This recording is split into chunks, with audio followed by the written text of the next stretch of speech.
What would happen if we knew a city-killer asteroid was on a collision course with Earth? Here at the Department of Geology and Geoenvironment, we don't just study natural disasters, we prepare for them. We ran a fascinating tabletop exercise with our students, putting them right in the hot seat.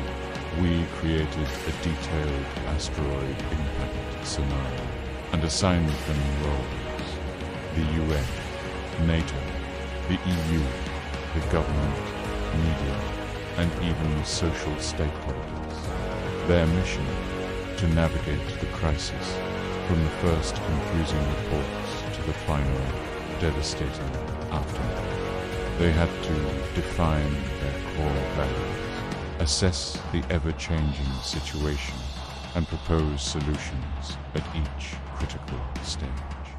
The results were incredible, offering a powerful glimpse into how our future leaders would handle one of humanity's greatest potential threats. Stay tuned to see what they came up with. Don't forget to like, subscribe, and hit that bell icon for more.